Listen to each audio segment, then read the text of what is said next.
가끔 이유 없이 불안한 날이 있죠. 아무 일도 일어나지 않았는데 가슴이 답답하고 머리는 복잡하고 그건 현실의 문제가 아니라 당신의 무의식이 과거의 불안을 다시 재생하고 있기 때문입니다. 오늘은 그 불안을 단 5분 안에 다스리는 루틴을 알려드릴게요.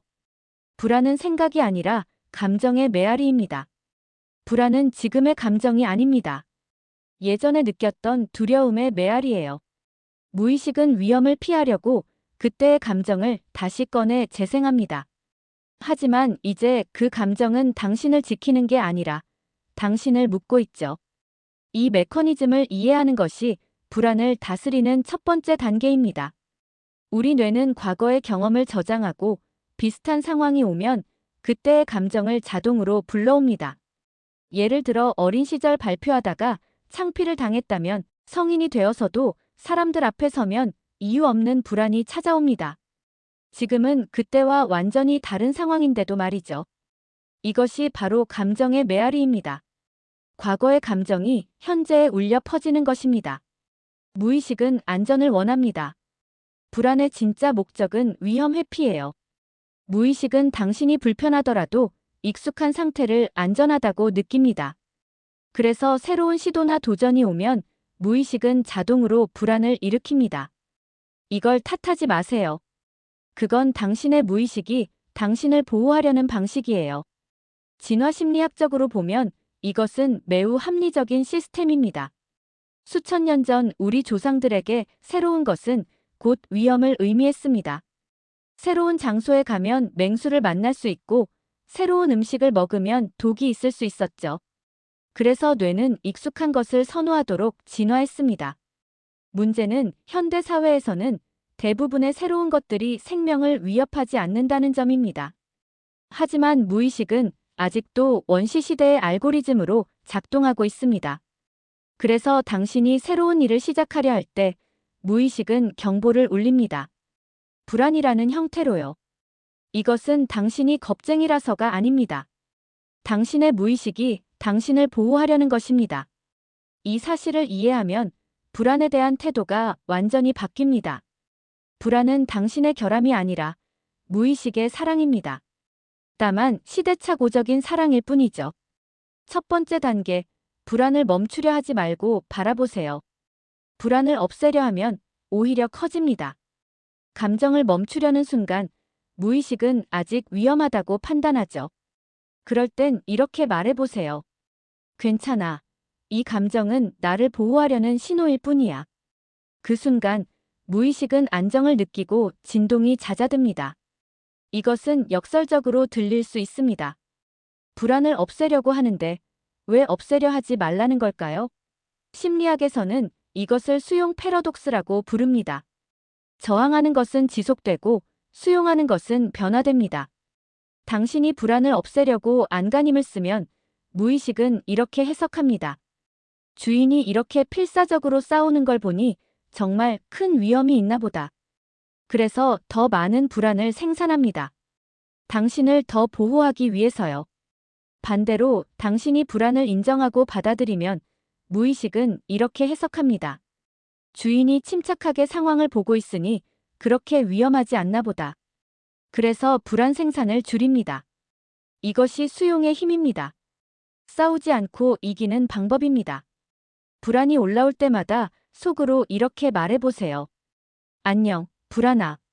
내가 왜 왔는지 알아. 나를 지키려고 온 거지. 고마워. 하지만 지금은 안전해. 이 간단한 대화가 무의식에 안정 신호를 보냅니다. 두 번째 단계, 몸을 이완시키세요. 무의식은 몸의 긴장을 위험 신호로 인식합니다. 어깨를 내리고 턱에 힘을 풀고 천천히 호흡하세요. 그 단순한 행동만으로도 무의식은 지금은 안전하다고 재해석합니다. 몸이 풀리면 마음이 따라옵니다. 신경과학 연구에 따르면 몸과 마음은 양방향으로 소통합니다. 마음이 불안하면 몸이 긴장하지만 역으로 몸을 이완시키면 마음도 진정됩니다. 이것을 바디업 시그널링이라고 합니다. 몸에서 뇌로 올라가는 신호가 뇌에서 몸으로 내려가는 신호만큼 중요하다는 뜻입니다. 구체적으로 어떻게 할까요? 먼저 어깨를 확인하세요. 불안할 때 우리는 무의식적으로 어깨에 힘을 줍니다. 마치 공격으로부터 목을 보호하려는 것처럼요. 의식적으로 어깨를 아래로 내리세요. 천천히 부드럽게. 그리고 턱에 힘을 빼세요. 이를 악물고 있었다는 것을 이제야 깨달을 겁니다. 혀를 입천장에서 떼고 턱을 살짝 벌리세요. 그리고 호흡입니다. 불안할 때 호흡은 얕고 빠릅니다. 가슴으로만 숨을 쉬죠. 이것은 교감신경을 활성화시켜서 불안을 더 키웁니다. 반대로 깊고 느린 호흡은 부교감신경을 활성화시켜서 이완을 만듭니다. 코로 천천히 4초 동안 들이마시고 7초 동안 참았다가 8초 동안 입으로 내쉬세요. 이 478호흡법은 불안을 빠르게 진정시키는 것으로 과학적으로 입증되었습니다. 세 번째 단계, 지금 여기에 있다는 확언입니다. 불안은 늘 미래에 있습니다. 그래서 현재로 돌아오는 순간 불안은 사라집니다. 조용히 속삭이세요. 나는 지금 여기에 있다. 이 순간 나는 안전하다. 이 짧은 문장은 무의식의 언어로 안정을 심어주는 코드입니다. 불안의 본질은 미래에 대한 두려움입니다. 아직 일어나지 않은 일에 대한 걱정이죠. 내일 회의에서 실수하면 어쩌지? 다음 달 돈이 부족하면 어쩌지? 이 관계가 끝나면 어쩌지? 모두 미래의 이야기입니다. 문제는 미래는 아직 존재하지 않는다는 것입니다. 당신은 존재하지 않는 것을 두려워하며 현재의 에너지를 소진하고 있습니다. 현재로 돌아오는 가장 강력한 방법은 현재형 확언입니다. 나는 지금 여기에 있다. 이 단순한 문장이 당신을 미래의 환상에서 현재의 실제로 데려옵니다. 이 순간 나는 안전하다. 정말 그렇습니까? 지금 이 순간 당신에게 실제로 위협이 되는 것이 있나요? 대부분의 경우 없습니다. 지금 이 순간은 안전합니다. 불안은 미래의 가능성에 대한 것이지 현재의 현실이 아닙니다. 이 확언을 하면서 주변을 둘러보세요. 눈으로 보이는 것들을 하나씩 이름 붙여보세요. 책상, 의자, 창문, 나무. 손으로 만질 수 있는 것을 만져보세요.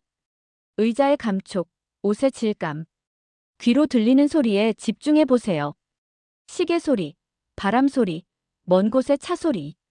이렇게 오감으로 현재를 느끼면 불안은 설 자리를 잃습니다.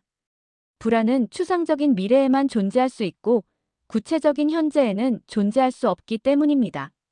네 번째 단계, 감사를 불러오세요. 불안은 결핍의 감정이고 감사는 풍요의 감정입니다.